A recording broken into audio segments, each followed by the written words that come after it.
महाशिवरात्रि का पर्व भगवान शिव के प्रति श्रद्धा और भक्ति का प्रतीक है। यह विशेष रात भगवान शिव के पूजन और उपासना का दिन है। इस दिन का महत्व अत्यधिक है और इसे श्रद्धा पूर्वक मनाना चाहिए। महाशिवरात्रि की कथा भी बहुत प्रसिद्ध है। आइए जानते हैं महाशिवरात्रि की कथा को, जो हमें भगवान शिव की महिमा और आशीर्वाद के बारे में बताती है। महाशिवरात्रि कथा। बहुत समय पहले की बात है। कैलाश पर्वत पर भगवान शिव और माता पार्वती निवास करते थे। एक बार भगवान शिव ने अपनी अर्धांगिनी माता पार्वती से कहा, तुम जानती हो कि आज महाशिवरात्रि है, जो कि मेरे लिए एक विशेष दिन है। इस दिन मुझे पूजने से भक्तों के जीवन में सुख, शांति और समृद्धि आती है। माता पार्वती ने भगवान शिव से पूछा, भगवान, महाशिवरात्रि की पूजा के महत्व के बारे में आप मुझसे और अपने भक्तों से क्या चाहते हैं? भगवान शिव मुस्कुराए और बोले, माँ, इस दिन विशेष रूप से मेरी उपासना की जाती है। जो भक्त पूरे श्रद्धा और निष्ठा से इस दिन उपवासी रहते हुए मुझसे अपने दिल की बात करते हैं, उन्हें मैं अपनी कृपा से अनंत आशीर्वाद देता हूँ। यही कारण है कि महाशिवरात्रि का पर्व हर साल बड़े श्रद्धा भाव से मनाना चाहिए। तत्पश्चात भगवान शिव ने महाशिवरात्रि की एक कथा सुनाई, जो इस प्रकार थी। शिव पुराण की कथा के अनुसार एक गांव में एक शिकारी था, जो पशुओं को शिकार करके अपना घर परिवार चलाता था। वह गांव के ही एक साहूकार का कर्जदार था। वह काफी प्रयासों के बाद भी कर्ज से मुक्त नहीं हो पा रहा था। एक दिन क्रोधित होकर साहूकार ने उसे शिवमठ में बंदी बना लिया। उस दिन शिवरात्रि थी। शिकारी उस दिन शिवरात्रि की कथा को सुना।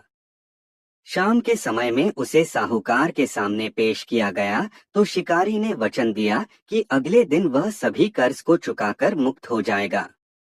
तब उसे साहूकार ने छोड़ दिया।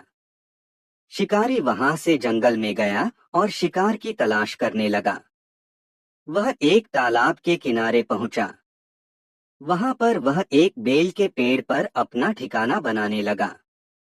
उस पेड़ के नीचे एक शिवलिंग था, जो बेलपत्रों से ढका हुआ था। उसे इस बात की जानकारी न थी। बेल वृक्ष की टहनियों को तोड़कर वह नीचे फेंकता गया और बेलपत्र उस शिवलिंग पर गिरते गए। वह भूख प्यास व्याकुल था। अनजाने में उससे शिव पूजा हो गई। दोपहर तक वह भूखा ही रहा।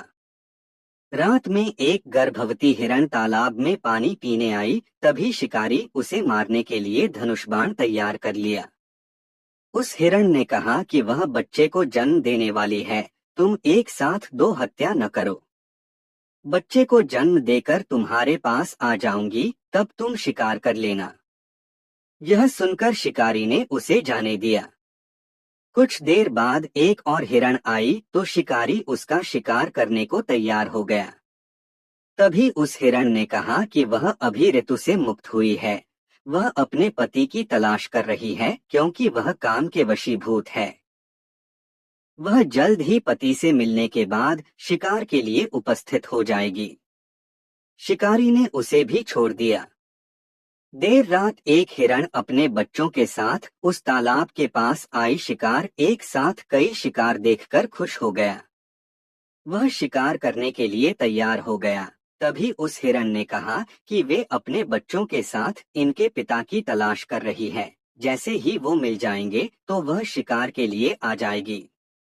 इस बार शिकारी उन्हें छोड़ना नहीं चाहता था, लेकिन उस हिरण ने शिकारी को उसके बच्चों का हवाला दिया तो उसने उसे जाने दिया।